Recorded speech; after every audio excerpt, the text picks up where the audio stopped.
Tonight Podcast.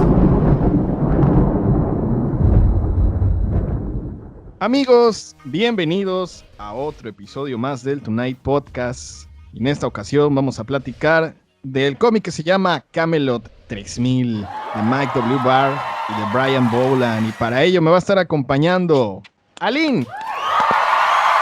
Hola, buenas noches, ¿cómo están? ¿Qué tal, Aline? ¿Cómo andas?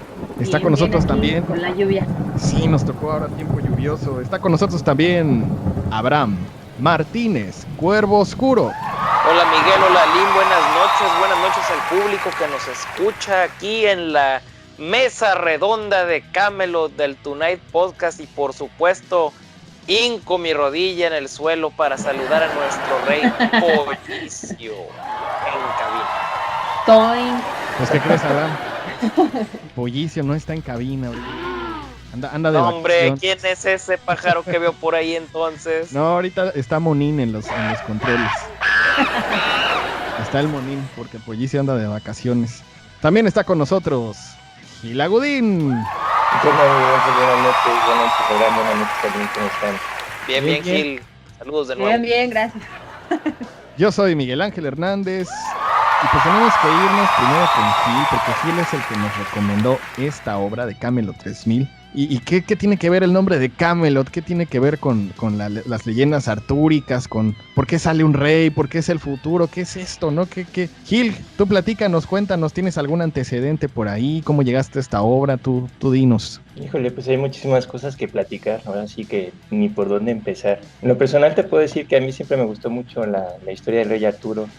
Siempre he sido, yo soy fanático del Príncipe Valiente y el Príncipe Valiente se desarrolla justo en la época del rey Arturo y a mí siempre se me ha hecho que la leyenda de Arturo es una historia maravillosa y este cómic en particular se me hace que logra retomar muy bien la historia, la moderniza, la exagera y la convierte pues básicamente en lo que sería un cómic de superhéroes, pero siento yo que lo hace al mismo tiempo de una forma muy fiel a las leyendas y a mí se me hace muy original, muy difícil de lograr, ¿no? Lo que decías un poco de cuál es la premisa, yo siento que la premisa de la que parten es, es más que obvio, ¿no? Es qué pasaría si en un futuro Bretaña y toda la Tierra pues fueran invadidos pues no por salvajes sajones, sino por una raza de alienígenas que aparentemente son indestructibles y que pretenden esclavizar a la humanidad. ¿Y qué pasaría si el rey Arturo tuviera que regresar, como se había profetizado, para defendernos de la invasión? Entonces la leyenda desde hace muchísimos siglos dice que el rey Arturo volvería cuando Inglaterra más lo necesite y de alguna manera se dice por ahí en la introducción que la premisa surge a raíz de un discurso que da el primer ministro Winston Churchill durante la Segunda Guerra Mundial, cuando compara la lucha de los ingleses contra la Alemania nazi de Hitler. Lo compara con la lucha del rey Arturo para traer la justicia de vuelta al mundo y bla, bla, bla, ¿no? Y de mi parte yo pienso que también hay que reconocer que si bien esa posibilidad de que Arturo regrese aparece desde hace siglos, desde el relato de Malory, que yo sepa, ningún autor antes de Barr se había atrevido a fantasear con una historia sobre cómo sería ese regreso de Arturo. Y eso para mí, pues hay que reconocérselo. No sé a ustedes qué les haya parecido. Ahora nos vamos con esa pregunta justo. Aline, ¿a ti qué te pareció este cómic? Me encantó, la verdad, justo la forma en que lo retoma es muy interesante porque además estoy de acuerdo con Gil. Yo creo que para muchas personas no sería tan fácil porque a lo mejor el temor a no dar el ancho de la historia sería lo que los detiene para no retomarla, pero la imaginación que tiene el escritor para darle visión hacia el futuro, a la historia, y de algún modo es congruente al mismo tiempo con todo lo que se plantea, que pues obviamente la historia se desarrolla, digamos, en la Edad Media, pero lo retoma de una manera bastante interesante, muy creativa, no está tan rebuscada, pero no por eso deja de ser interesante. No sé ustedes qué opinen. A ver, Abraham, ¿a ti qué te pareció? Fíjate que es bien curioso que aquí en el Tonight Podcast hemos hablado de cómics de ciencia ficción, de cómics de high fantasy, pero no hemos hablado mucho de cómics de fantasciencia, que es este género extrañamente híbrido entre la fantasía y la ciencia ficción. Obviamente esto no es ciencia ficción, pero es esta fantasía con pinceladas muy notorias de ciencia ficción que lo lleva a ese terreno ambiguo pero bien interesante que es la fantasciencia, y hay mucho que platicar de esta historia. A mí me gustó, el arte es maravilloso, es genial, la historia, como dijo Gil, tiene mucho, bebe mucho de la leyenda, bebe mucho del ciclo del héroe, pero tiene unas cosas bien interesantes que hasta la fecha vale la pena discutirlas. Bueno, ahorita las platicamos, déjenme les doy mi opinión. Y agregando y matizando un poquito con esto de los antecedentes que ya nos platicaba Gil, pues Camelot 3000 se publica a principios de los 80s, porque resulta que DC Comics quería pues publicar algo. En ese tiempo salían o los cómics o salían como maxiseries, pero no salían esto que podría haber sido como una especie de miniserie, ¿no? Fue de las primeras miniseries, de las miniseries primigenias. Y DC quería evitar, tenía esto que las editoriales mandan los cómics a las tiendas, y las tiendas cuando no venden muchos cómics, pues hay devoluciones, ¿no? Y los regresan. Y entonces ellos querían emplear como una nueva fórmula, una manera de evitar todas esas devoluciones y que se vendiera toda la edición. Y se les ocurrió hacer una edición con un papel de calidad superior a la que tenían, y entonces se fueron a las librerías, ¿no? A entrar con los libreros para ver si podían allí publicar una edición especial, y salió la idea de hacer esto, de hacer Camelot 3000. A quien le encargan a hacer los guiones, pues es a Mike W. Barr, y él no era muy experto, sin embargo sí le gustaba todo lo de la leyenda artúrica, y se pone, ¿no? con los guiones, pero una vez que está el guión y que está aprobado, necesitaban a un buen dibujante. Y resulta ser que en ese entonces DC había fijado la mirada a muchos autores que son ingleses. Pues ya saben, la camadita de ese tiempo está Dave Gibbons, está Alan Moore, está Alan Davis, y habían contratado a Brian Boland, y Brian Boland tenía rato que estaba contratado, pero no había dibujado todavía nada para DC, no había firmado, pero no le habían hecho ningún encargo. Entonces, cuando le encargan hacer este cómic, lo llaman y le dicen: oye, tenemos un proyecto para ti, es una maxiserie, son 12 números, ¿cómo ves? No, pues adelante, ¿no? Yo ya quiero arrancar, ¿desde cuándo? Y entonces, Mike W. Barr le manda el guión. Él ya lo conocía, era su cuate, pero cuando lo lee, a él no le impresionó la historia, así como que dijo: pues es que yo tenía muchas ganas de dibujar y me dan esto. Y dice, pues bueno. Y ya, ¿no? De hecho, esa historia la sé porque en la revista de Ultimate Reports, en los primeros números venía un CD, y varios de los redactores de Ultimate se fueron a entrevistar a Brian Boland a Inglaterra, y ahí él lo comenta. De hecho, me acuerdo que decía: espero que esta entrevista no la vaya a oír Mike W. Barr, porque no quiero que me lo tome a mal, pero pues no me impresionó en ese momento la historia, no le pareció buena, pero pues era la oportunidad, ¿no? De hacer muchos dibujos, de ya arrancarse, y él estaba acostumbrado en Inglaterra a dibujar y a entintarse él mismo, y entonces tuvo que adaptarse a esto que hacen en los Estados Unidos, de tener un dibujante, de tener un entintador, de tener un colorista, y dice que aunque el resultado no quedó mal, que no es lo que a él le hubiera gustado. O sea, imagínense el grado de perfeccionismo, porque ya regresándonos al cómic, si hay algo súper notable en este cómic, es justo el dibujo, el arte que hace aquí Brian Boland. En este tiempo a mí me da mucha curiosidad, porque si ponemos, por ejemplo, a Dave Gibbons, a Alan Davis y a Brian Boland de ese año, los tres son como muy parecidos. O sea, se me hace que bebieron de la misma fuente, desconozco cuál sea. 2000 AD. 2000 AD. No, o sea, 2000 AD es donde publicaron, pero yo me refiero a qué artista veían los tres, que los tres tienen como la misma influencia, el mismo tamaño de los personajes, como las mismas proporciones, como que de repente tal vez los mismos españoles, ángulos, ¿no? Pues probablemente, no lo sé, por eso te digo que me da curiosidad, pero el dibujo súper preciosista, a pesar de no ser lo detallado que conocemos que se hizo después Brian Boland, porque Brian Boland con el tiempo hace muchas sombras, hace mucha textura, se fija muchísimo en cómo actúan los personajes, en los rostros, en los sentimientos que proponen, en las caras, en los, no sé, ¿no? En las arruguitas, los ojos, las expresiones, y aquí todavía no está tan fino, y sin embargo, de repente, ahorita lo vamos a platicar, hay unas escenas, por ejemplo, con el propio Rey Arturo, cuando se da cuenta de algo, ahorita lo comentamos, y le ves la cara y dices: órale, pobre Arturo, ¿no? O esa Morgana Le Fay que la neta la hace bien pena.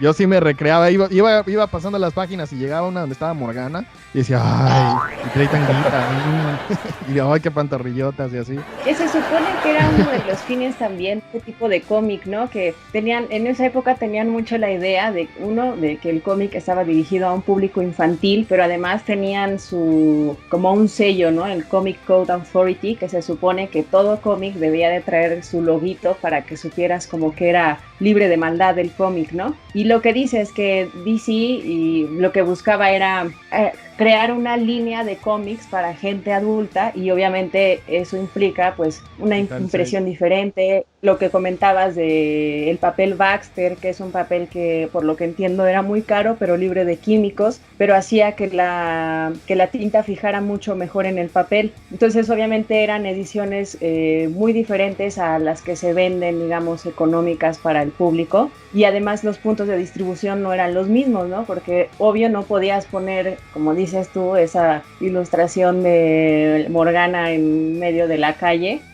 y eran publicaciones que tenían que ir a tiendas más especializadas y en donde no cualquiera podía comprar, pero al mismo tiempo, al ser dirigida al público adulto, podías elevar el precio. Es correcto, y obviamente pues el esto, contenido, ¿no? pues lo haces más adulto, ¿no? Claro. Que además yo pienso que si no hubiera existido Camelot 3000 en el 82, no hubiera abierto el camino para lo que ustedes decían, para estas maxiseries de venta directa en librerías especializadas y orientadas a un público más adulto. Yo pienso que igual no hubiéramos tenido un Watchmen a lo mejor unos años después. Estoy Sí, completamente de acuerdo contigo. Yo también pensé lo mismo. Dije, sin este formato de 12 números mensuales, con otro tipo de temática, no habría habido un Watchmen. Difícilmente, porque hay como 3 años de diferencia, 2 años, y yo pienso lo mismo pensé, Gil, lo mismo. Pues entonces ahí tenemos que a todos nos ha gustado. Bueno, Abraham dijo que no dijo que le gustó, dijo que hay que platicar varias cosas de la historia, así que te paso el balón, Abraham.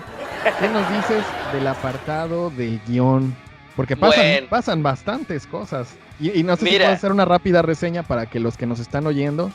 Porque bueno, son varios arcos, ya Gil más o menos lo mencionó, pero refiriéndome al primer arco.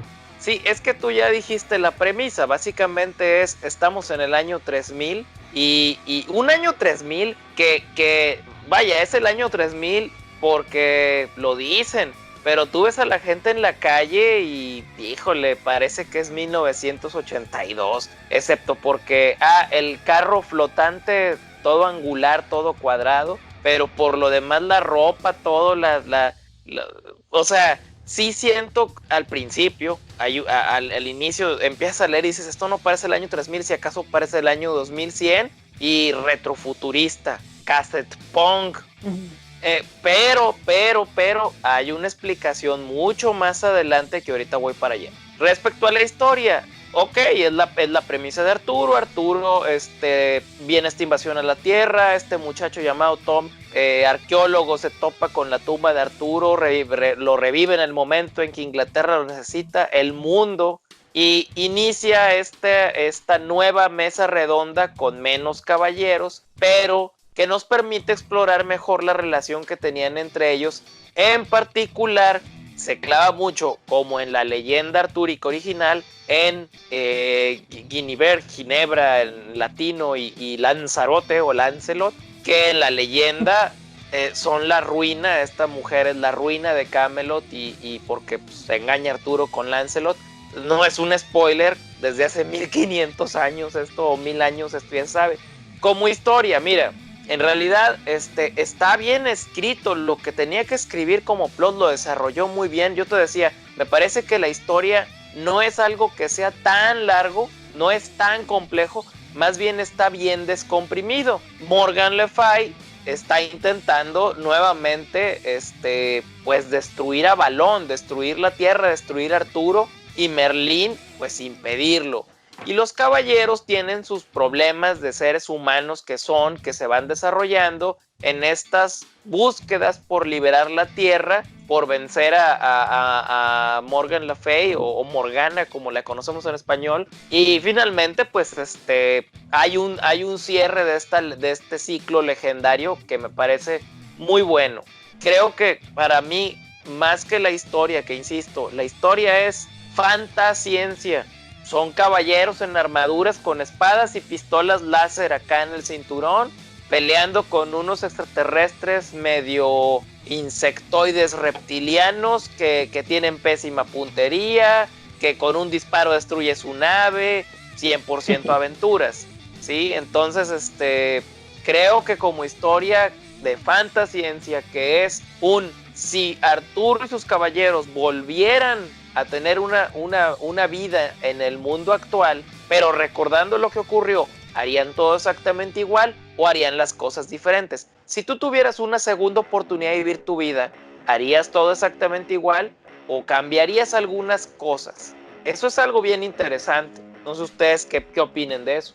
Yo cambiaría cosas. Oye, Gil, a ver, respóndele ahí, Abraham. Pues yo no estoy muy de acuerdo con lo que dice, porque a mí la historia de hecho se me hace maravillosa, siempre se me ha parecido. Y no sé si quieres que te platique un poco de antecedentes y vamos... Dime antecedentes, comentando. pero antes me gusta, de que digas los antecedentes, hacerte la pregunta directa. Para el lector que va a entrar a leer Camelot 3000, ¿es importante que sepa sobre las leyendas artúricas? Y ahora sí, aviéntate, Gil.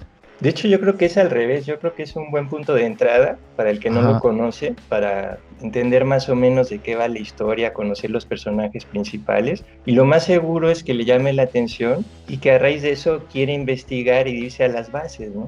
Porque lo que aquí hacen Mike W. Barr y Boland, pues ya lo dijimos, es retomar una de las leyendas más importantes del patrimonio de la Gran Bretaña. Y una de las que quizás sea una de las obras más importantes de la literatura universal, que es La muerte de Arturo, de Sir Thomas Malory. Y como dijimos, la llevan al futuro, al año 3000. Y algo que yo siento que hicieron es básicamente es un Avengers meets King Arthur, ¿no? Pero lo que decíamos, lo hacen de una forma muy fresca. Y a mi parecer lo hacen de una manera absolutamente brillante, además. Pero también algo que decía Abraham, sigue muchas influencias de Star Wars y de lo que sería después el género de fantasía espacial, porque hay que entender que después de todo estamos en 1982, que Star Wars pues era un verdadero hito, ¿no?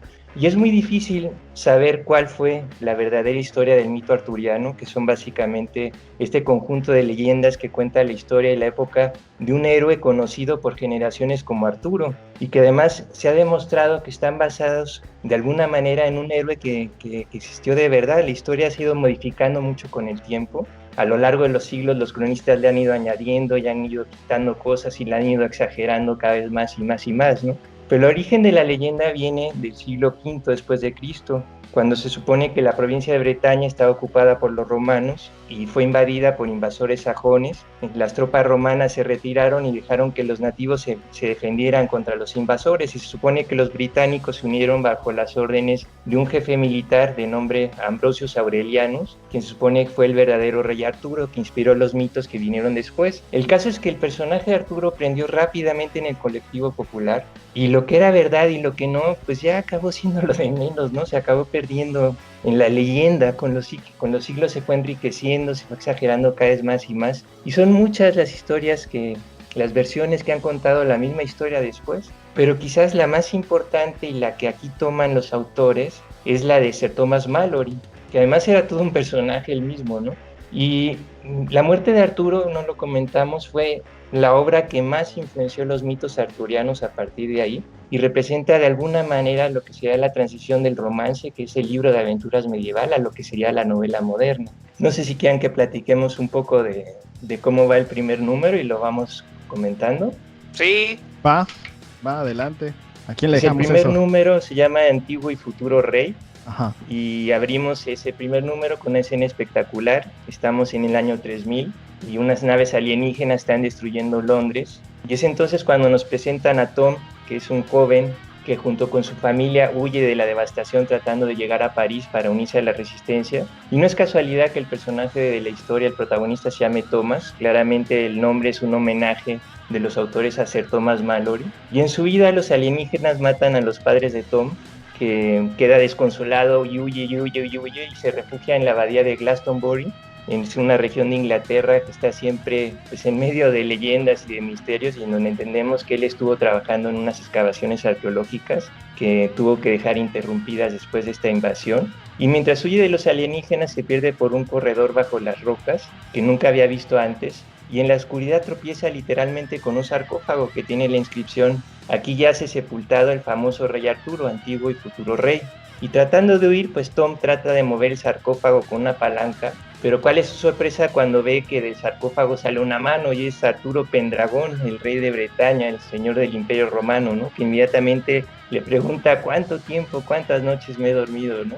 Y aquí vale la pena mencionar que según la leyenda, después de la muerte de Arturo, lo suben a una barca que lo lleva a la isla de Avalón, en donde según la leyenda entraría en un estado de sueño profundo hasta que lo regresaran, ¿no? Para salvar a Bretaña y al mundo. Sin embargo, en la muerte de Arturo, Cervedere, que es el caballero al que Arturo le pide que arroje su espada al lago después de quedar mortalmente herido en la batalla de Camblán, Cervedere se encuentra una tumba sin nombre cerca de Glastonbury y sospecha que ahí es donde enterraron a Arturo. Por eso a mí me parece genial que aquí Barr y Boland ubican la tumba de Arturo no en la isla perdida en algún lugar entre la leyenda y el sueño de estas leyendas celtas de Avalón, sino que la ubican en Glastonbury. Y en eso lo descubren los alienígenas que venían persiguiendo a Tom. Pero Arturo es un gran guerrero y acaba con todos ellos en un combate brutal. Y me encanta esa escena a mí cuando después de coserlos a todos a palos, Arturo se queda viendo a Tom y le dice sorprendido: pues el más humilde escudero de la mesa redonda hubiera vencido fácilmente enemigos así, ¿no? Y me encanta esa fanfarronería, ¿no? Que me imagino que hubieran tenido los antiguos si se encontraran en nuestra época, ¿no? Entonces los vemos que rápidamente se roban una nave de los alienígenas y ponen rumbo a Stonehenge para revivir a su mentor, al mago Merlín, al hijo del diablo. Se supone que Stonehenge es la prisión donde Niniveh encerró a Merlín. Y me encanta que cuando Arturo intenta presentarle a Tom, Merlín le responde: ya sé quién es. ¿Quién crees que arregló todo esto para que te encontrara, no? Y Merlín inmediatamente le dice a Arturo que tiene una misión que cumplir, que es unir a todas las naciones bajo su mando para enfrentarse al enemigo común, a los alienígenas. Pero antes Arturo necesita su espada, necesita a Excalibur, que se supone que es la más poderosa arma de todos los tiempos que pueda sostener una mano. Y Merlín los teletransporta a Salisbury, donde ahora hay construida una planta nuclear. Y hay que recordar que, según las leyendas artúricas, fue justo ahí en Salisbury donde tuvo lugar la batalla final entre el rey Arturo contra Ser Mordred, que fue la batalla de Camblán. Y según la leyenda, pues Arturo atraviesa con su lanza a Mordred, pero Mordred agonizante toma la lanza con sus manos y avanza hacia adelante hasta darle un golpe mortal a Arturo también. Entonces se supone que el rey Arturo, antes de morir, le encarga a uno de sus caballeros, a Cervedere, que arroje su espada al fondo del lago, y cuando el caballero arroja la espada, sale la mano de la dama del lago, que surge del agua y recoge la espada. Y me parece genial que aquí Barr y Boland llevan a Arturo y Merlín de regreso a Salisbury, pero ahora a las aguas contaminadas de una central nuclear, ¿no? De un Chernobyl,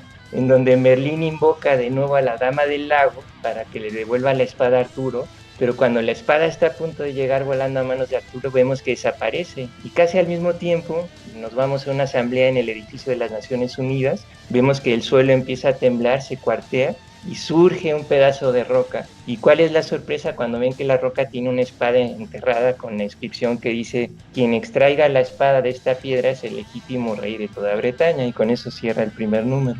Sí, muy, muy buen número, ¿no? Aparte muy, muy dinámico. Y te digo, esas expresiones, las peleas, como dijiste, espectaculares. ¿A ti qué te pareció, Lynn, este primer arco?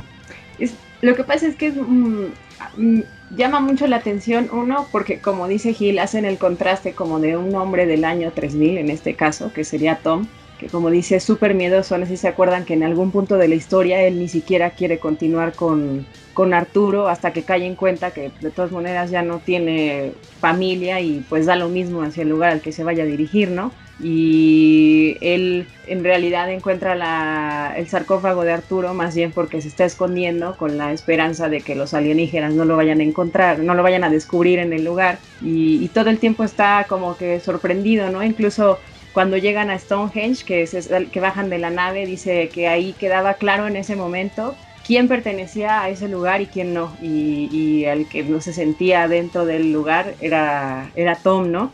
Y también, como dice Gil, la forma, el personaje de Merlín, que es un personaje que en realidad no es como tan benevolente, ¿no? es más bien, no una especie de canalla, pero no podríamos decir que es un mago lleno de bondad, ¿no? Sino al Sí, contrario. no es el de Disney.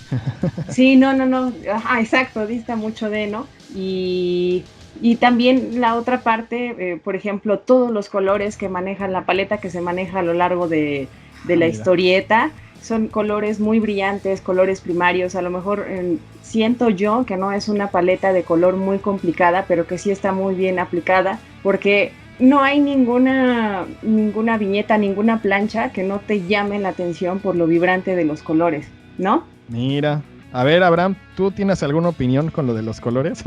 Sí, yo ahí sí discrepo en el sentido de que a lo mejor en el 82, 83, pues era el estándar.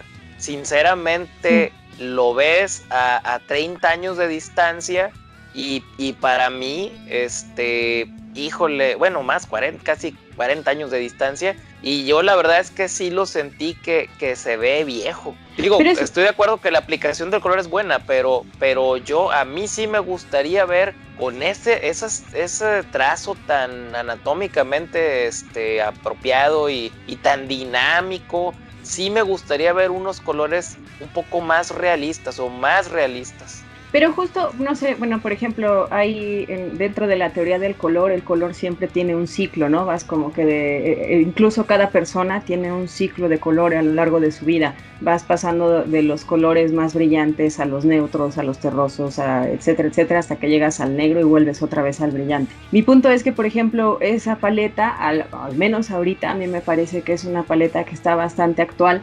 Y digo, obviamente los dibujos también no creo que sea un cómic que haya envejecido con el paso del tiempo, ni en cuanto a imagen, ni en cuanto a la historia, ¿no? Por el tipo de personajes, digo, tienen un negro, un asiático, un transgénero. Me ganaste. Eso está demasiado bueno. Sí, no, pero mi punto es que yo no siento que la historia haya envejecido y obviamente también te hace cuestionar, o al menos a mí me hace cuestionar mucho todas las ideas o todos los valores de la época medieval, pero cómo los trasladas a la actualidad y te hace... O sea, bueno, a la actualidad dices tú, bueno, esta historia es de hace 38 años más o menos.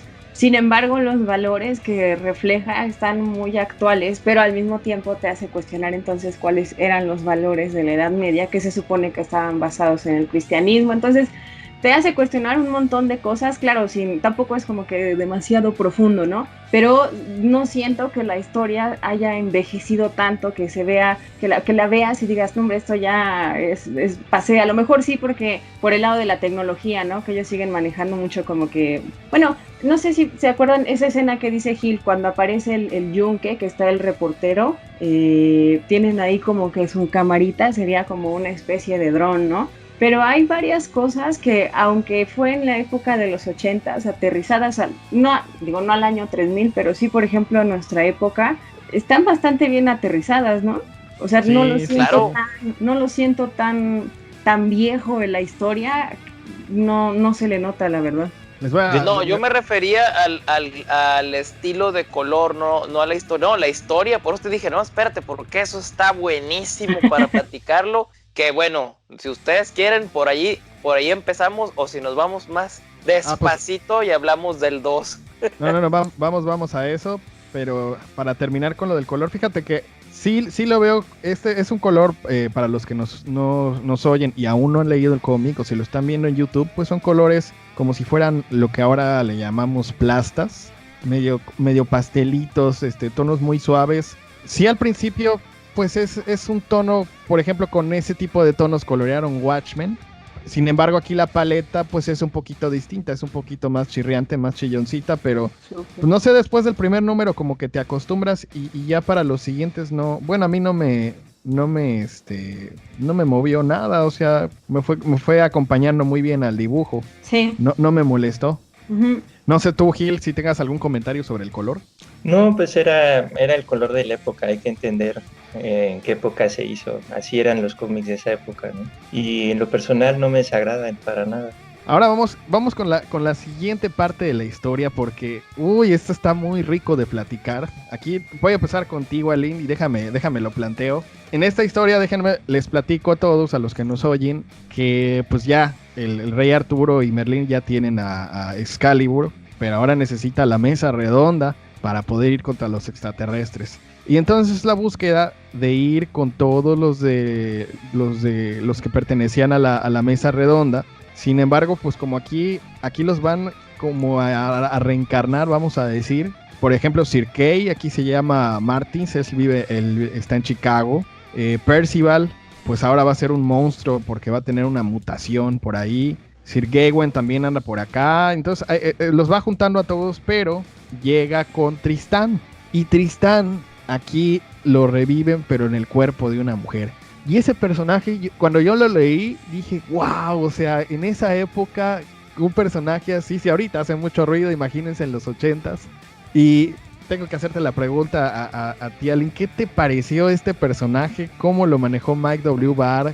Esas escenas que tenía, porque aparte, el Thomas como que le gustaba, ¿no?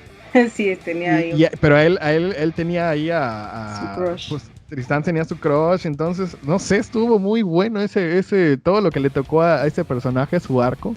Pero tú cuéntanos qué te pareció desde los personajes, cómo los tuvo que traer a vuelta a reencarnarlos y sobre todo, pues el personaje de Tristán. Y ahorita ya lo comentamos los demás. Está genial desde el momento en que, bueno, se supone, ya ven que Merlín, ya cuando Arturo logra tomar la espada, entonces salen como que unos rayos disparados a todos lados, ¿no? Y de inmediato les caen como a Ginebra, a Lancelot, a Morgan, y como que ellos ya, Morgan pues ya está alerta, ¿no? De lo que va a ocurrir. Lancelot empieza como que a tener sus regresiones y también Ginebra, ¿no? Entonces ya se trata a partir de ese momento de volver a reunirse todos, y primero va Arturo y pues busca a Ginebra, ¿no? Y mágicamente con un beso la hace regresar en el tiempo. Sí, ya es como de, sí es cierto, ¿no? Y después, pues, Merlín, ya que juntó a Lancelot, ella pues, obviamente también ve a Lancelot, se queda así como de, sí es cierto, ¿no? También estaba ¿no? Y entonces Merlín les da unos talismanes a todos y los divide, ¿no? Manda a Tom, a Arturo, a Lancelot y a Ginebra para que vayan a buscar al resto de los caballeros, ¿no? Los reparte a lo largo y ancho de la tierra. Entonces, por ejemplo, Lancelot va y encuentra a su hijo en Japón, ¿no? Que ahora es un samurái y está a punto así como que en medio del harakiri, y llega así como de, no, espérate, porque tú eras mi hijo y no sé qué, y de inmediato, pum, le llega el flashazo y regresa, ¿no? Y después van a Johannesburgo y también encuentran a Gawain, no sé si se pronuncia así. Así le decimos. Ajá, bueno. Gawain para los cuates. Que resulta que obviamente como ya está en Sudáfrica, pues ahora es negro, ¿no? Y el más curioso es pues Tom, que se dirige a Canadá, porque llega en medio de una boda y está el sacerdote terminando, la última parte, y pregunta si hay alguien que se oponga, y pues Tom entra y dice, yo me opongo, ¿no? Y entonces de inmediato él, como por obviedad, va y le muestra el talismán al novio, y el novio está enfurecido, lo quiere matar, y Tom no entiende por qué, hasta que sale la novia y dice, detengan todo esto, paren la boda porque no voy a casar. Y la idea es que resulta que Tristán, que era un caballero de la mesa redonda, reencarna porque a todo esto pues todos reencarnaron en todos esos personajes, ¿no? Reencarna él en una mujer, y entonces pues obviamente se da cuenta de que pues, o sea, toda su virilidad, toda su fuerza, todo eso que era él en aquella época, ahora él lo siente como nada, ¿no? Porque le da tristeza darse cuenta que ha reencarnado en una mujer y se siente en desventaja, ¿no? Y no se acepta, y a partir de ahí comienza así como que una serie de sentimientos encontrados para Tristán, pero me parece muy interesante cómo lo meten dentro de la historia, porque a lo que decíamos, ¿no? Es toda esta onda de que se maneja de los transgéneros, de que te sientas atrapado en el cuerpo de un género que no es el tuyo, ¿no? En este caso sería pues, un hombre atrapado dentro del cuerpo de una mujer, que incluso tiene esta escena súper loca que agarra la espada y ¡chas! Se corta el pelo, ¿no? Y Y lo que me llama la atención de Tristán es que... Te pues, voy a decir que ningún hombre hubiera hecho eso, ¿eh? Lo primero es que te agarras así como Te que los agarras. huevitos y el pito así. ¿Dónde está? que además eso me quedé y dije, pues sí, Tristán muy machito, pero bien que se viste bien femenino en toda la historia, ¿no? Entonces, bastante pues, ¿no? Pero también el look, ¿están de acuerdo que es mucho del look de la época? O sea, Bridget Nielsen. Totalmente, pero en pelirrojo, ¿no? Sí. Es que sí, de inmediato Sonja. creo que todos pensamos lo mismo, ¿no? Pero está genial, y pues obviamente todo este conflicto que le genera de pues es darse cuenta que estaba enamorado de una mujer que es Isolda, pero que sin embargo Isolda es muy open mind, y entonces le dice que pues está bien el amor entre dos mujeres, ¿no? Y Tristán se niega y busca a toda costa volver a convertirse en hombre, y a partir de eso pues ya derivan una serie de cuestiones, pero es muy interesante porque es un tema que hasta el día de hoy sigue siendo muy controversial, y seguimos con lo de la inclusión y esto y tal, pero la manera en que él lo plantea y la manera en que logra resolver el asunto en el cómic, bueno, en la historia, mejor dicho, me parece muy inteligente, y me imagino que en la época tuvo que haber causado un súper escándalo porque además, como es cómic adulto, pues tiene ahí sus escenas casi pornochas, dos mujeres besándose, están en la cama, pensando en la otra mujer, pero pues obviamente pensando en una onda pasional, ¿no? Y la forma en que lo retrata, lo que dices tú, las expresiones de Tristán cuando está sufriendo porque es una mujer y no ve la hora, y cuando le hacen su prueba de honestidad también. Entonces es muy interesante ese personaje, cómo lo retratan, ¿no? No sé ustedes qué opinan. A ver, Gil. Yo estoy de acuerdo con todo lo que dijo Aline. De hecho, siento que es un cómic que hoy lo vemos normal, pero en su momento se adelantó muchísimo a su época, pero muchísimo. Hoy está de moda todo esto de la onda incluyente, de tener personajes de varias razas, de tener homosexuales. En aquellos años no era común, quiero decir, ¿no? Entonces se adelantó muchísimo a la época. Es como el underground de una década es el mainstream de la siguiente, es más o menos así, ¿no? Exacto. Vale. A ver, Abraham, tus opiniones sobre todo esto. No, es que en la ciencia ficción decimos, cualquiera puede predecir el carro, no cualquiera puede predecir el embotellamiento. Y lo que está aquí haciendo Bart, y es maravilloso, y te habla de su visión, un tipo visionario, de todo esto que ya comentaron, de presentar el conflicto de una manera tan actual a 40 años de distancia. No, yo lo estaba leyendo y dije, no puedo creerlo, ahora sí te la compro. Esto sí es el futuro. No es el carro cuadradito, la ropa así tipo los punks, tipo Judge Dredd, con estoperoles, calzones, ¿no?, de metal y estoperoles. No. Eso es el merengue. El verdadero pan del pastel es esta temática, cómo la está manejando, y se la llevó. Para mí, como yo sé que la historia del personaje principal es Arturo, pero toda la historia de Tristán es increíblemente buena, y te absorbe y te lleva y lo entiendes. Porque sí, esa es la gran clave, haces empatía y lo vives y lo entiendes. A ver, Gil. ¿Cuál es su caballero favorito de cada uno? Hay un país lleno de soñadores entre el Bravo y el Usumacinta, que un día decidieron viajar más allá de la Tierra para conocer las estrellas y enfrentar con valor nuevos retos, para vencer sus limitaciones y convertirse en leyendas. Un país donde los astronautas del futuro son llamados mexicanos. Astronautas mexicanos.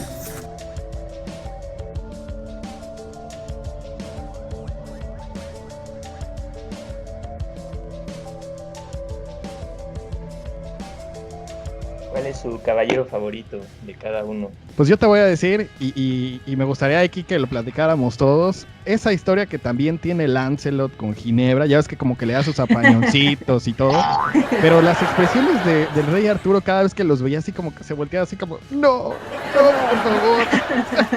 No de nuevo. No, buenísimas, güey. Cada vez que pasaba algo ahí, y luego como que les pone un 4 y... No, muy bueno, pero ustedes cuéntenme cuál es Pero a ver, la ¿el tuyo pregunta es que Lancelot hiciste. entonces? ¿Eh? ¿Tu caballero favorito es Lancelot entonces? Sí, fíjate que me gustaba cada vez que salía Lancelot. Yo creo que sí, me voy a quedar con Lancelot. Porque vive en París. Aparte, pero Y es ustedes... millonario, era como un Bruce Wayne. Sí, Sí, pues es el que ponía el dinero, ¿no? Para poder viajar y las armas y Les tenía los pone recursos. Y su le baja la mansión, chava, ¿no? Que ¿no? tiene su mansión en un asteroide y ella en Camelot, ¿no? El nuevo Camelot. Ajá. Sí. ¿El tuyo, Aline? Hay uno que digo, obviamente Tristán te llama la atención, pero Percival me llama mucho la atención porque ya ven, se acuerdan que obviamente él lo agarran como en plena transformación también, que es como es prisionero y el gobierno usa a los prisioneros para convertirlos en sus neomen, y esta Ginebra lo encuentra cuando está ahí en plena transformación en Australia, ¿no? Lo están ahí modificando y todo, y aún así él como que logra rescatar. Bueno, más bien Ginebra se da cuenta de que a pesar de que en su forma física ya es un monstruo, sigue conservando esos valores que le hacían ser un caballero en aquella época, ¿no? Un caballero de la mesa, me refiero. Y es un personaje que me llama mucho la atención porque obviamente, de hecho no tiene diálogos, ¿no? Por lo que entiendo, como que deja incluso de hablar, pierde el habla, ¿no? Pero es un personaje como que muy pasa un poco desapercibido, pero es de los personajes más sensatos en toda la historia, en todo momento, ¿no? Incluso hasta cuando van a la búsqueda del Grial y demás, es como que el elegido, ¿no? Y me gustó mucho el personaje porque él busca también transformar su forma física, no tanto como, bueno, sí, en una parte como Tristán, como que no le causa tanto conflicto, ¿no? Porque digamos que aunque en forma física es ahora un monstruo, en esencia sigue siendo una persona que conserva su parte, ¿no? Su parte auténtica, me refiero. Entonces, a mí ese personaje me llamó mucho la atención. Ginebra, pues es una cabrona, ¿no? Porque pareciera que la villana es Morgan, pero Ginebra también tiene lo suyo. Y dices, pinche vieja, nada más que pues, la disfrazan muy bien, ¿no? Pero ahí tiene como que su doble moral muy cañona. Abraham, nos tienes que decir tu caballero. Pues mira, yo digo, hablando de los mitos artúricos, cuando era niño, pues Lancelot, ¿no? Era como, es que este es el chingón. Pero no, luego fui creciendo, leí por ahí la historia y vi la película de Sir Gawain y el Caballero Verde. Oye, pues Sir Gawain, qué chido personaje, ¿no? Pero aquí ya en esta historia, ya leyéndolo, yo sí tengo que decantarme completamente por Tristán. Aparte, a Gawain no lo desarrollan tanto. O sea, hay personajes que se quedan un poquito opacados por las demás historias, pero como esta historia de Tristán e Isolda es uno de los romances más famosos de los cantares medievales, el hecho de que él no pudiera o sintiera que ya estaba imposibilitado de estar con su gran amor, que era Isolda, esta parte de lo inalcanzable, aunque esté presente, pero es inalcanzable, a mí se me hizo muy, muy interesante. Y sí pienso que Tristán se roba la historia. O sea, creo, para mí fue un personaje excelentemente bien desarrollado que a mí, pues igual que a Tom, me enamoró. Gil, nos tienes que decir tú, Gil. Peligrosas declaraciones. No, yo también coincido con Aline, mi favorito siempre fue Percival. Me gusta mucho el personaje. Que fíjate, te voy a decir, mi personaje favorito más que Lancelot, pues fue Morgana, ¿no? Cada vez que salía, me encanta cómo la dibuja Bolan. No hay un cuadro donde no la vea sexy y sensual. O está así como sentadita, como recargadita, o va caminando, uff. Y luego cuando el Jordan le como que le toca la espalda y ay, ¿qué tienes aquí? Pero es que además se ve como que A Bolan cada vez que le tocaba dibujarlas se esmeraba más, ¿no? Las páginas donde sale ella son splash. Esa vez que le enseña lo que tiene enfermo en la espalda, yo jamás le vi la espalda. Bueno, sí le vi, pero ay. ¿Qué dices? Bueno, mami, pero pues con la capita no se te ve, no hay problema. Se la hago a un lado, sí. No, es que está espectacular. Y de hecho, el arco que sigue después, ya de que están reunidos todos los de la mesa, pues es el de Morgana, ¿no? Ya nos enteramos cómo le hizo ahí para aliarse con los extraterrestres y poder lograr sus fines. No hay una escena la que la pone así desnudita y hace el cabello así para atrás. Se está bañando, ¿no? En el lago. Sí. Pero platiquen lo del planeta y todo eso. Pues adelante, Gil. Pues estamos ya en el el número 5 más bien, que es el relato de Morgan Le Fay, donde nos cuentan precisamente el origen de Morgana, que se supone que es medio hermana de Arturo, según la leyenda, ¿no? El padre de Arturo es Uther Pendragon y se supone que mata al padre de Morgana y viola a su madre, que es Igraine, por lo que aquí nos cuentan que Morgana se dedica entonces a la magia negra y todo esto, ¿no? Y según el mito arturiano, Merlín hace un hechizo para que Uther Pendragon, el padre de Arturo, tome la apariencia del marido de Igraine, que era el duque de Tintagel, de Cornualles. El caso es que con un engaño sacan al verdadero duque del castillo y Merlín con un hechizo hace que Uther tome la apariencia del duque y así pueda pasar una noche con Igraine, porque estaba empotradísimo con ella, no la quería tener a como del lugar. Y Merlín le dice, va, o sea, te hago el hechizo, pero a cambio me vas a pagar un precio. Y el precio fue que el fruto de esa noche de lujuria le perteneciera a Merlín, que era Arturo. Entonces el verdadero duque muere en una batalla y cuando Igraine se encuentra con el cadáver de su verdadero marido, pues se pregunta, pues ¿quién fue entonces el que vino a visitarme en la noche, no? Y Uther le confiesa la verdad, se la lleva a la corte y la hace la reina y tal, ¿no? Y cuando Arturo nace, entonces le tienen que pagar Uther lo que le había prometido y le entrega al niño a Merlín, quien a su vez lo entregó a Ser Héctor y a su esposa para que lo criaran, que eso es lo que sale en la película de Walt Disney, ¿no? En La espada en la piedra. Ser Héctor era el padre de Kay, quien aquí también sale en esta historia, pues como Ser Kay, que es el hermanastro de Arturo, y que era el que se suponía que era el mejor, el que iba a ser el caballero y el que iba a poder sacar la espada de la piedra, mientras que Arturo lo tenían más como, esto aguanta, ¿no? Pues tenemos ahí ya ahí platicaste más o menos de lo que son recordando viejas heridas y traiciones. De hecho, aquí es donde les platicamos que está toda la onda ahí con Lancelot y con Ginebra y con Arturo. Pero eso ya es como en segundo término. Lo padre de esto es que está el arco principal y ya luego están todas estas tramas, ¿no? Que las va desarrollando Mike W. Barr. Y ahí también cuentan sobre Morgana, de cómo llega cómo llega al 10º planeta, ¿no? Porque se supone que Merlín es hijo del diablo, ¿no? El mago Merlín. Entonces ella se da cuenta que por más magia que ella pueda tener, jamás va a poder luchar contra Merlín, ¿no? Y necesita irse a otro lugar para encontrar como su fuente de poder, ¿no? Y es ahí cuando está la escena que está ella así como que meditando y su alma se sale de ella y encuentra al 10º planeta y entonces se traslada para allá y es cuando llega y se da cuenta de que ahí viven unos alienígenas, pero pues que no son tan hábiles y de inmediato los agarra de esclavos, ¿no? O sea, conquista el planeta sin broncas, ¿no? Y ya ellos se convierten en sus sirvientes y entonces es desde donde ella comienza como que a planear de nuevo o está esperando, ¿no? A que despierte de nuevo Arturo. Uh-huh. Y cuando también, a ver, ahora hablando de estos extraterrestres y de este 10º planeta, que se me hizo también de alguna manera un visionario premonitorio.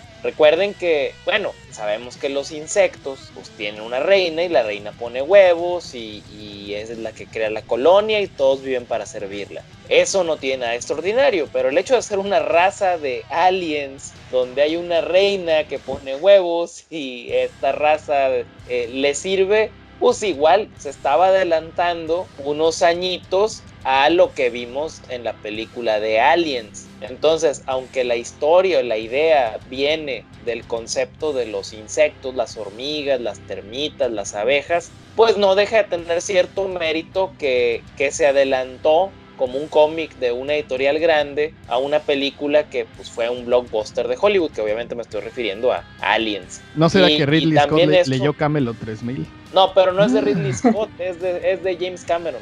¿La primera de Alien? Sí, Alien del octavo pasajero es del 79, pero nunca se habla de que exista una reina. Eso se maneja hasta el 86 con Aliens, que es de James Cameron. El guion original es de Dan O'Bannon, pero creo que él no menciona ninguna reina. Entonces, a mí eso me pareció también como que, oye, pues está tomando una idea, pues ahí estaba, ¿no? Nomás que él la agarró y la desarrolló, un planeta regido por estos aliens, hijos de una reina. Y hacen un comentario ahí interesante, bueno, me estoy adelantando un poco en la historia, ¿no? Acerca de una sociedad matriarcal. Ya hablamos del tema de la identidad de género. Sí, Se sí, habla sí, de sí. feminismo también, un poquito más adelante. Que es nuestro próximo futuro. Ándale, ¿eh?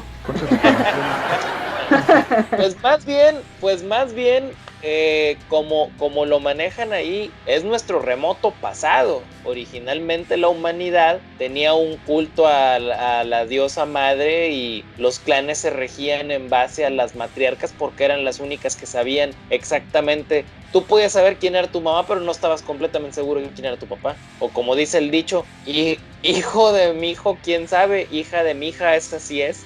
Pues ya ves, todo se repite, todos son ciclos. Para ya no spoilearles mucho y que se animen a leerlo, los capítulos que faltan, pues hay uno que tiene ahí que ver con el Santo Grial. No les vamos a comentar para que vayan y lo lean. Y el capítulo final, qué bárbaro, qué belleza. O sea, son unas batallas. En serio tienen que, por lo menos que le den una ojeadita a lo que hace Brian Boland aquí. O sea, precioso todo, cada cuadrito, cada viñeta, cómo resuelve las batallas, cómo pone a los personajes. Uf, gran número. Y pues no sé si quieran comentar algo más, alguna escena que les haya gustado, Gil. A mí me gustaría destacar del número 6 la portada, ¿qué te recordó? No. Genial. No, la ves y dices, Crisis en las Tierras Infinitas. Exacto. Y O de hecho sea, salió antes. Tremendo eso. Esa portada. Oye, salió antes. Júrame que salió antes. Sí, Yo porque la esto es vi, de dije, principios de los 80s. Y Esta las crisis son de los salió mediados. Pero hubo antes una de Uncanny X-Men de John Byrne, donde con Vision que Cyclops, está ajá. cargando a Phoenix, ¿no? Ajá, Jean Grey. Ajá. Y esa sí fue antes, ¿Cuál es la original? Porque para mí la más icónica es Superman cargando a Supergirl muerta en Crisis en las Tierras Infinitas. No, esa fue la Yo tercera. no sabía cuál. Yo pensaba que esa era la primera. Pero tienes razón, eso vino después. Sí, la porque, segunda. Pues, La fíjate, primera no fue estoy la seguro de de Uncanny X-Men. cuál es la de Junkan y de qué año es.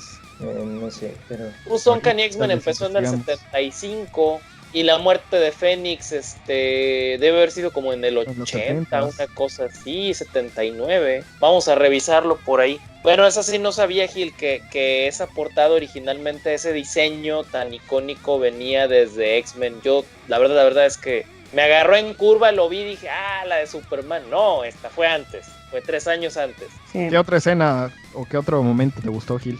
Pues me gustó cuando todo el triángulo entre Lancelot, Ginebra y Arturo se me hace muy interesante. Una de mis escenas favoritas es cuando están de regreso en esta mansión, en este asteroide que es Nuevo Camelot, y Ginebra va a visitar a Lancelot a sus aposentos, ¿no? Y Arturo los descubre, pero me gusta mucho que Arturo les dice, ¿cómo pueden hacer esto otra vez, no?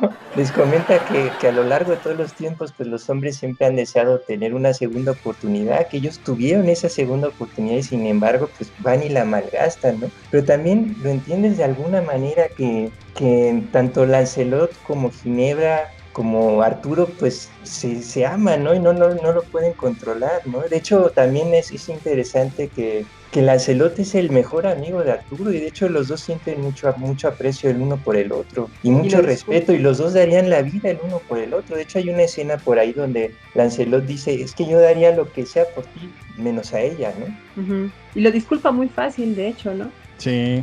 O sea, Es que, regresan es que desde allá, pero... ahí hay un tema bien interesante respecto, como acabas de decir, Gil, y lo mencioné al inicio, el tema de las segundas oportunidades y si volverías a hacer las cosas en la vida si tuvieras la segunda oportunidad de hacerlo. Que de alguna forma, y es un poco un spoiler, Arturo está finalmente entendiendo que Ginebra fue la ruina, o su amor por Ginebra fue la ruina de Camelot. Está diciendo, tengo que dejar ir, tengo que soltar eso y entender que hay un bien mayor y hay un deber que cumplir. Y a mí eso se me hizo bien maduro y bien interesante lo que se está planteando. Y además... muchas... Sí. No, perdón, acaba. No, y lo que ibas a decir. Que además plantea mucho esa idea de que si vuelves a buscar donde ya habías buscado, seguramente vas a obtener lo mismo que ya habías obtenido, ¿no? Es correcto, que se les quede a los oyentes esa frase porque aplica para todo. Haciendo un paréntesis, ya tengo el dato de cuándo fue la portada de X-Men que estaba platicando Gil. La portada es de Uncanny X-Men número 136, esa se publicó en 1980 en agosto y la de Camelot 3000 fue después. Esa fue en el 83, julio del 83, que es la portada del número 6. Y ya cerramos el paréntesis, pero ya ahí ya les tenemos el dato que me pasó el equipo de producción del Tonight Podcast. Gracias, Monín. Y la de Crisis es en el 85, ¿no? Y la de Crisis es a mediados de los 80, claro, fue la tercera. Sin embargo, de las tres es la más icónica. Crisis, ajá. Uh-huh. Es correcto. Pues vamos contigo, Aline. Tú cuéntanos qué escenas te gustaron, qué momentos. Hay una viñeta, bueno, más bien es una plancha completa en el último tomo, que es cuando no sabe Merlín cómo deshacerse de Mordred. Y Lancelot le recuerda que el Grial ya está fundido en la armadura, ¿no? Le dice que si se junta como que el hijo del diablo le dice, ese objeto ya lo tocó la mano del hijo de Dios, ¿no? Falta que lo toque el hijo del diablo. Y entonces destruye a Mordred, pero es una ilustración que ocupa toda la página y es el rostro de Merlín que está gritando y el cuerpo de Mordred que es solamente el esqueleto y la armadura que se logra romper, y por abajo están Arturo y Morgana y ¿cómo se llama el hada que tiene encantada a Merlín? Ninive, ¿no? Ninive, no me acuerdo. Sí. Están los tres abajo también sorprendidos, pero todos los tonos los manejan en rosas y morados, negros, y contrasta solo el amarillo de la armadura. Para mí es una forma increíble de cerrar la historia, ¿no? O sea, está muy bien hecha la ilustración, todo, ¿no? O sea, se entiende perfecto, aunque por ejemplo están Morgana y el hada en los extremos y están solamente en blanco y negro, se alcanza a ver perfecto el pelo, las piernas, o sea, los músculos, porque pues ya ven lo que decía Miguel Ángel, ¿no? Son mujeres súper torneadas, ¿no? Pero cualquier detalle, hasta la prenda, que ya ven que siempre el hada trae todo el tiempo como un vestido vaporoso, todos los detalles están súper claros y se ven muy bien realizados, a pesar de que quedan en esta ocasión en blanco y negro y nada más tienen el fondo de tonos rosas y morados. Sí, gran ilustración de póster. Uh-huh, ajá, sí, tal cual. Abraham, escena favorita del cómic de Camelot 3000. Escena favorita de todo el cómic, bueno, 12 números, 24 páginas cada uno. La verdad, ya mencionaron varias. A mí también me gustó mucho lo de la armadura.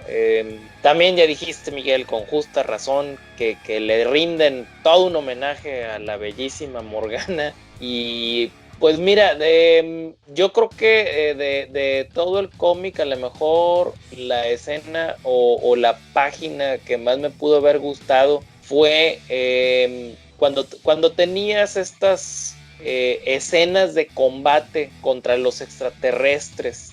Creo que cuando había estas escenas de combate estaban muy dinámicas y muy bien desarrolladas. Pero es una pregunta difícil. Del todo el arte es un agasajo. Sí, gran cómic. Muchas gracias por la recomendación, Gil. No, al contrario, qué bueno que les gustó. Gracias a ustedes por leerlo. Pues vamos a las conclusiones. ¿Cómo quieres concluir, Gil? Pues yo pienso que es una historia que lo tiene todo. Tiene aventuras maravillosas, tiene muchísima fantasía, tiene combates épicos, tiene mucho romance, tiene mucho sexo, tiene incesto, que Cersei, que Ser Jamie, ¿no? En el siglo V ya dominaban el incesto, ¿no? Tiene espadas de leyenda, tiene magos misteriosos, tiene hechiceras malvadas, tiene mago Merlín, Morgana Le Fay, la Dama del Lago, no sé por qué, siempre me encantan las escenas donde sale la Dama del Lago, se me hace maravilloso. El Santo Grial, naves espaciales, espadas láser, alienígenas, pues ¿qué más quieres, no? A mí una historia maravillosa con unos dibujos geniales, muy recomendado para todos y sobre todo para todos los amantes de los mitos artúricos, que seguro les va a encantar esta nueva versión y se van a encontrar, pues que esto es el oro, el incienso y la mirra todo junto, ¿no?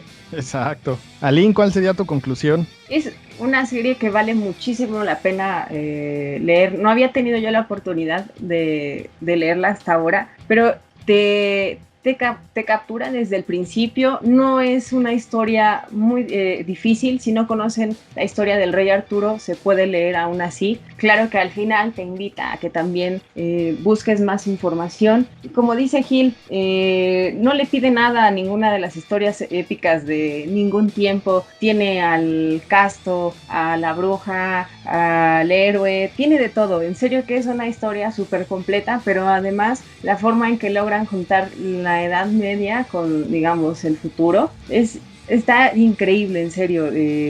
No tiene desperdicio, no hay, de los 12 tomos, no creo que haya alguno en el que sientas que tiene paja. La verdad es que la historia está muy bien condensada y es puntual, es lo que se necesita. A lo mejor sí hay algunos personajes como Galahad que de repente le faltaría un poquito más de desarrollo en la historia, ¿no? En esta historia. Pero no le pide nada. Te hace, o al menos a mí me hizo pensar mucho en los valores de la Edad Media, todo lo que se relaciona con el cristianismo. Sí te saca una carcajada por lo que decíamos de el incesto, pero por un lado son los castos, por otro lado es la bruja, los amantes. Entonces te hace pensar un poco en los valores que se intentaban reflejar en la época. Y también cuando retomas un poco al rey Arturo te das cuenta, como decía Gil, ¿no? Como esta idea que tenían de la mujer de que no es que esté, como decía Gil, empotrado, ¿no? Sino que estaba hechizado, todo es con base de encantos y demás. Y en esta historia como que no lo buscan hacer tanto como por el lado de un poco por el lado de los hechizos, como en el caso de Merlín, por ejemplo, pero luego está el caso de Lancelot y de Arturo y Ginebra, que pues al final es solamente por el mero gusto, ¿no? O sea, no hay mayor justificación, es solo porque pues se dejan ir los tres, ¿no? Entonces, me parece que es una historia muy interesante, vale mucho la pena, es súper rápida de leer, aunque son 12 tomos, y aparte, la forma en que dejan la historia da pauta para que se pueda continuar. Abraham, ¿tu conclusión?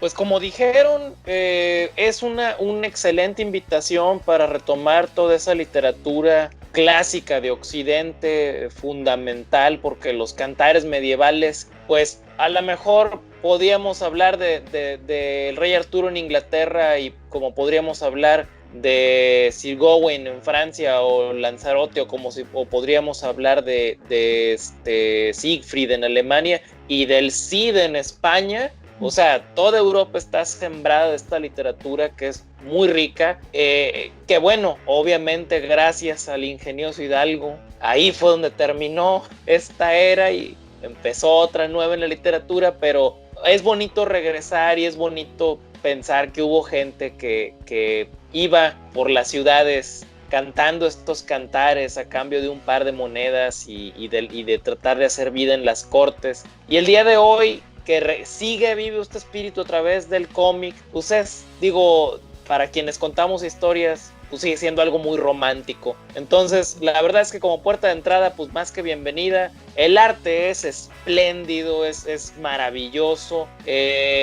Como dicen, la historia nunca te aburres, nunca hay paja, todo es vamos aquí, vamos allá, hacemos esto, hacemos lo otro, y se van desarrollando los personajes hasta llegar a una conclusión muy satisfactoria y definitivamente para quienes gustan de DC, pero no el DC de los superhéroes, sino más bien el Vértigo, Este es un cómic que se adelantó también 10 años a lo que sería la línea de Vértigo. Un cómic para adultos con un arte fenomenal, donde te pide un poquito más de apertura de mente, un poquito más de que reevalúes tus criterios morales, de lo que es blanco, de lo que es negro, un poquito más de bagaje de experiencia de adulto. Otra vez, el que un cómic sea para adulto no es porque hay sexo, es porque hay situaciones que tienes que tener cierta edad y cierta vida para entenderlas, como el tema de la identidad de género, el tema de qué es el amor realmente, el tema de qué es el deber. Es bien importante eso, el tema del dejar ir algo que deseas mucho, pero que en este momento no es para ti o nunca fue para ti. Y aquí está. Entonces creo que en ese sentido vale mucho la pena regresar. Y pues de nuevo, gracias Gil por la recomendación. No, al contrario. Sí, Gil, gracias por la recomendación. Yo tendría que concluir pues confirmando todo lo que dicen aquí mis tres amigos, Aline, Gil y Abraham, sobre este cómic. Recalcar sobre todo el arte de Brian Boland. Yo de repente leo mucho de que no, que las mejores mujeres las hace Adam Hughes, no, que las más guapas las hace Jim Lee. Pero les voy a decir una cosa, Brian Boland, cada vez que dibuja chicas, él busca colocarlas en posiciones diferentes y en cada posición las hace muy sensuales, las hace muy sexys. No sé si sea porque pues él es inglés. Y las inglesas la verdad es que son muy guapas. Anécdota que no tiene nada que ver, pero me acuerdo. En el Támesis, que es el río que atraviesa Londres, háganle de cuenta que por las noches hay unas especies como de barquitos, pero son como barcos antros. Entonces se juntan un montón de jovencitas así guapísimas. Háganle de cuenta como Sansa, la de Game of Thrones. Pero todas se parecen, o sea, todas son como las que dibuja aquí Brian Boland. Así altas, muy piernudas, de piernas largas, de cinturita, muy estéticas y así todas guapísimas, ¿no? Como maniquís, no sé, están muy guapas y esperando a que el barco salga y ya el barco sale y ya, pues es que les digo, es como una especie como de antrillo, ¿no? Y pues Brian Boland tiene acceso a ese tipo de chicas y ese es el tipo de chicas que dibuja aquí, pues es imperdible, ¿no? Sí te agasajas, sí te das tu taco de ojo, sobre todo con Morgana por cómo la viste, pero pues no hay que dejar de lado a Isolda o a Ginebra, ¿no? Que también las hace guapísimas. De hecho, hay un cuadro, por ejemplo, aquí donde Ginebra está hablando con la reina, porque quiere hablar con una igual, y el rey le dice, pues es que quieres hablar conmigo, ¿no? Con un rey. Y dice, no, quiero hablar con la reina. Bueno, pues esa serías tú, Ginebra. Cierto, hazte un lado, ¿no? Ya se pone a platicar. Pero la pone, pues, vista desde atrás. Y qué bonita, ¿no? Ver la figura, la belleza de la figura de la mujer. Tan bien hecha, la espalda así, no sé, tan estética. Las piernas también definidas, sí. Las pantorrillas. El contorno de las piernas, cómo lo dibuja. Sí. No, precioso cómo dibuja Boland. Y es un agasajo, ¿no? Todo el cómic. Y pues les repetimos la ficha técnica. Se llama el cómic Camelot 3000. Lo escribe Mike W. Barr, lo dibuja el buen Brian Boland, tiene aquí 3 entintadores, está Terry Austin, Bruce D. Patterson y Dick Giordano, y los colores son de Tatjana Wood, o Tatjana Wood, no sé cómo se pronuncie, pero pues ahí está, y es otro cómic que se agrega a la colección del Tonight Podcast. Abraham, ¿dónde pueden contactarte? Bueno, pues también pueden encontrar en www.fantasiasparanoctámbulos.com, ahí está todo el trabajo. También en Twitter como Cuervo Oscuro, Facebook Cuervo Oscuro y todos los viernes en El Ojo de Uc, www.elojodeuc.com, ahí publicamos prosa, poesía de ciencia ficción, fantasía y terror y aquí en el Tonight Podcast. Eso. Aline, ¿dónde pueden localizarte? Tu Instagram. Me encuentran en Instagram como Aline Vera H. Eso. Gil, ¿dónde pueden localizarte? En mi página web, underdog.dreamcomics.com. Y decirle a la gente que le den like a la página del Tonight Podcast en Facebook. Hemos crecido mucho estos días, ¿no, Miguel? Sí, muchas gracias a toda esa gente que ya nos sigue. Y suscríbanse también al canal de YouTube, que también ahí ha crecido bastante. Suscríbanse y compartan. Sharing is caring. Eso. Pues muchas gracias por oírnos. Y ahora Monín nos va a mandar a la música. Monín es metalero, ¿no? Él va a poner otra rola.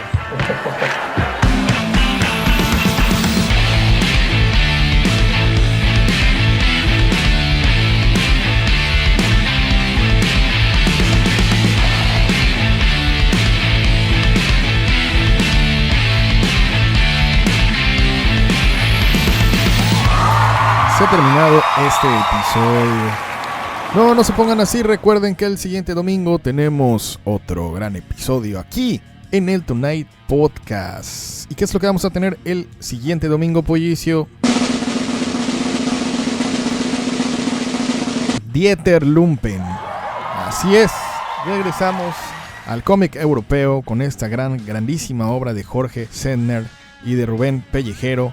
No se pueden perder esta gran historia de Dieter Lumpen. La vamos a estar platicando aquí en el Tonight Podcast el siguiente domingo. Nuestras páginas en Facebook, en YouTube, en iTunes y en iVoox nos encuentran así tal cual como Tonight Podcast. Déjenos sus comentarios, sus reseñas, sus valoraciones. Síganos en las páginas, pulgares arriba, manita arriba, estrellitas. Todo ya saben que es bienvenido y se los agradecemos muchísimo. Muchas gracias a toda esa gente que comenta, que comparte, a todos nuestros nuevos suscriptores. Ahí está el botón de suscripción. Si aún no se han suscrito, pues denle click y les prometemos que van a venir grandes y muy buenos programas, así como los que ya les han gustado, como los que los han hecho venir aquí al Tonight Podcast. El Facebook de nuestro señor productor de Pollicio lo encuentran así tal cual como Pollicio, donde sube muchos chistes y...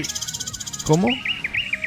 Mira, Pollicio me está diciendo que ya tenemos listas de reproducción en el canal de YouTube. Para todos aquellos que digan, no, pues es que a mí me gustan más los programas de cómic europeo, pues se van a la lista de reproducción y ahí tienen la sección de cómic europeo y ahí los pueden ver. Hay otros que dicen, no, a mí me gustan más los programas de autores, pues se van al de los programas de autores. Hay otro que dice de películas y series, se van al de películas y series y así, ¿no? Ahí están las listas de reproducción para que se les haga más fácil encontrar los episodios que les gustan. El Facebook de su servidor, de quien les habla, es Miguel Ángel Hernández Art, donde subo mis trabajos como autor de historietas. En Twitter me encuentran como Miguel ANGH y en Instagram estoy como Miguel Ángel HDZ Art. Muchas gracias por vernos, muchas gracias por oírnos y nosotros nos vemos y nos oímos el siguiente domingo. Chao.